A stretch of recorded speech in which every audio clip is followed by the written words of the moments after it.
Hi everyone, this is Ms. Peters, and today I'm going over a stoichiometry problem that involves limiting reagents, excess reagent, and determining how much of the excess reagent is left over. If you are in my class, this is your test review number 4.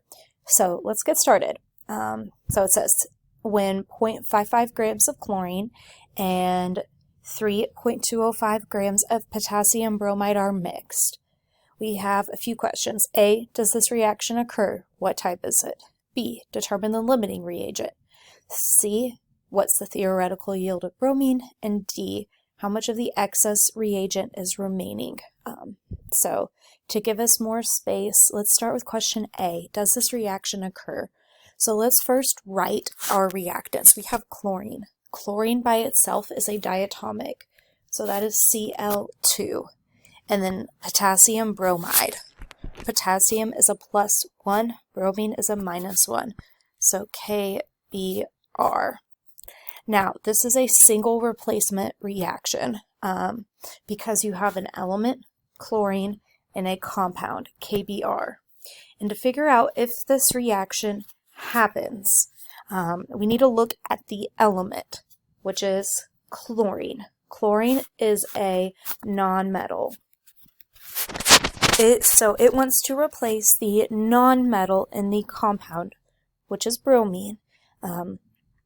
The reactivity rules for nonmetals, specifically halogens, which is the column or the group that they are in, is that fluorine at the top is the most reactive, and then as you go down, they get less and less reactive.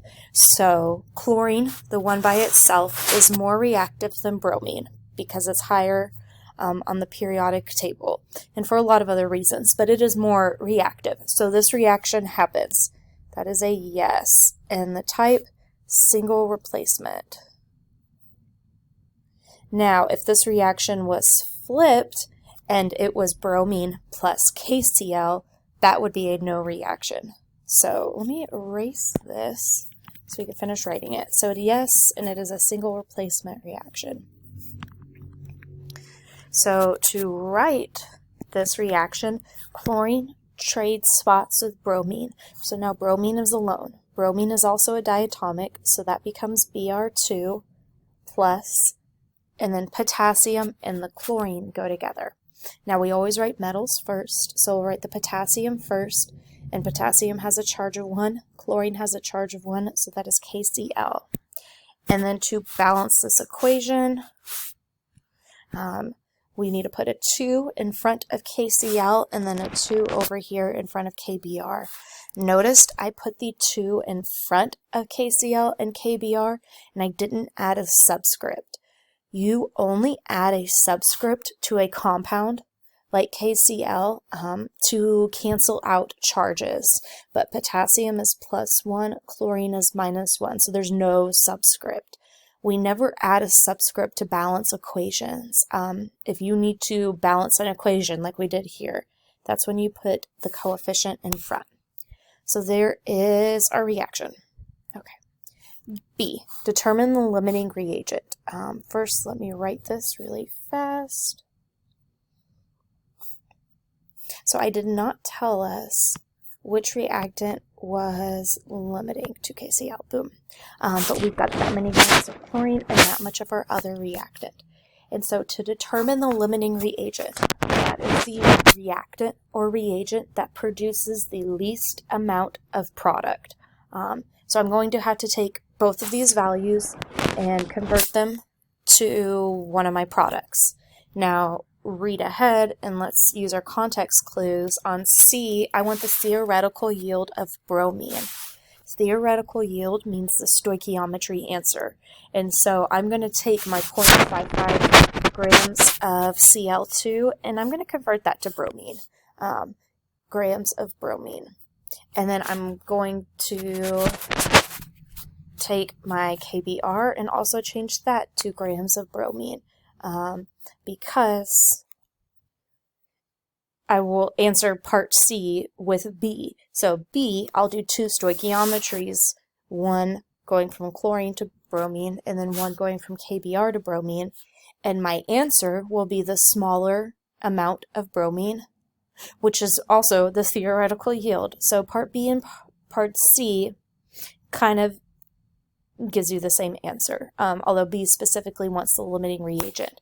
So we'll pick the reactant that makes the smaller amount of product, but then the smaller amount of product is your theoretical yield. So it all works out. And then we'll get to part D. So let's get going, and let's start with the chlorine. So 0.55 grams of Cl2. Because we're starting with grams, we need to use our molar mass first. And please note that this is Cl2, a subscript, so you'll go to the periodic table and look up chlorine's mass and double it because it has a subscript.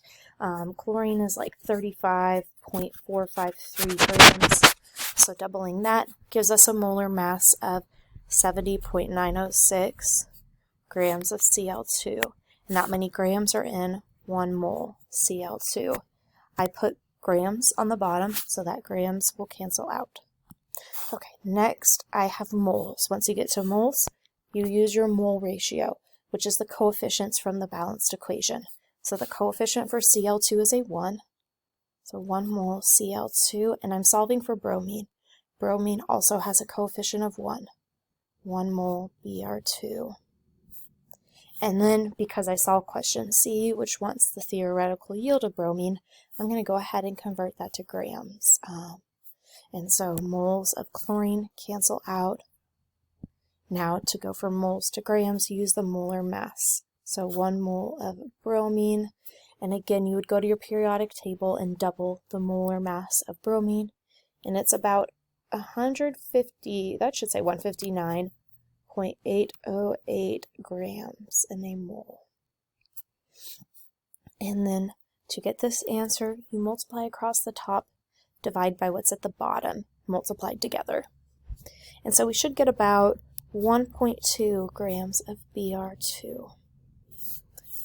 Now we need to check with our other reactant, the potassium bromide, and change that to grams of bromine. And whichever reactant, either it's chlorine or KBr, makes the smaller amount of product, that's our limiting reactant. So let's write that down so we don't forget. And let's do another stoichiometry now, starting with our other reactant. So 3.205 grams of KBr times, we start with grams, so the molar mass of KBr will go at the bottom, which you add up 1K and 1Br, and that is about 119.002. And that many grams are in 1 mole KBr. Now I've canceled out grams and I have moles.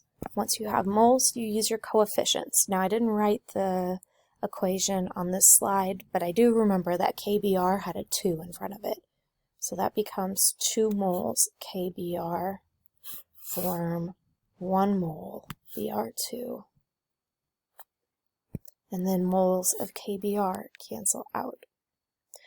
And then we want to compare grams, so just like our last step, that'll be the same thing. 1 mole Br2 at the bottom, and the molar mass of Br2 up top, which we already said was 159.808 grams of Br2.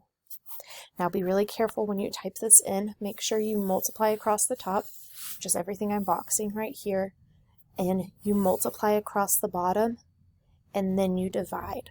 So it's all of the numerator multiplied together, multiply all the denominator together, then you divide. And when you do that, I'll give you a pause to type that in. Pause the video if you need to. Should get about 2.152 grams of Br2. So to answer question B, which one is the limiting reagent? It's going to be chlorine, Cl2, because that amount of chlorine could only make 1.2 grams of bromine. This KBr can make 2 grams of bromine. So chlorine is my limiting reagent. And then the theoretical yield of bromine, so to answer part C, is going to be 1.2 grams of bromine. Your theoretical yield is always the amount of product that your limiting reagent can make, not the excess reagent. Now, let's look at part D. How much of the excess reagent, I didn't want that to be purple, is remaining. And this is kind of tricky. So we know KBr is excess. We also know, because we just did part B and part C, that we are going to only make 1.2 grams of bromine. And so to figure out how much excess reagent is remaining, you have to take your theoretical yield of your product, or how much product you can make, which is always based off of the limiting reactant. So it's a smaller amount of product, and we need to convert that to our excess reactant. And that will tell us how much of the excess reactant we are going to use. And we'll do that through stoichiometry. And then once you get that number, so how much you will use, it is a simple subtraction. We'll take 3.205 grams of KBr and subtract the amount of excess reactant we will use from it to get what is left over. So let's get started on this one. 3.205, I don't know why I'm starting with that, because we have to start with the amount of product we will actually make, which is 1.2 grams of Br2. And I'm going to convert that to my excess reactant, which was the KBr. So we're at grams of Br2.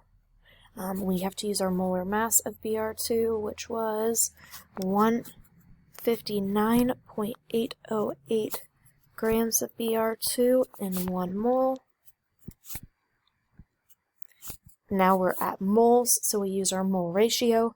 Br2 had a 1 in front of it. And we're solving for our excess reagent, which is KBr, and that had a 2 in front of it. So 2 moles KBr.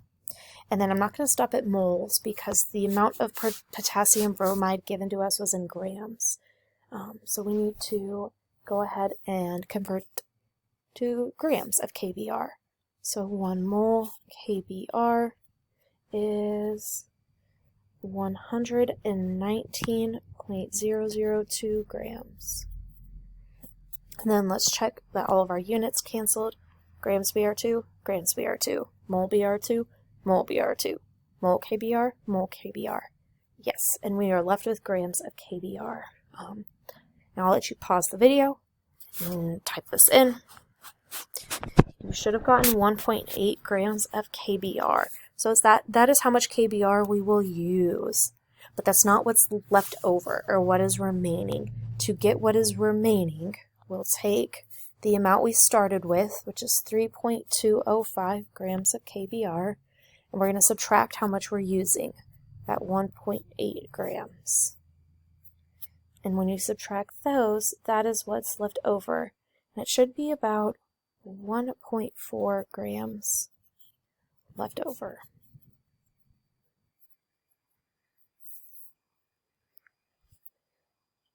And so again, just to recap, to find how much of your excess is remaining, you have to take your theoretical yield of product and you change that to the excess reagent.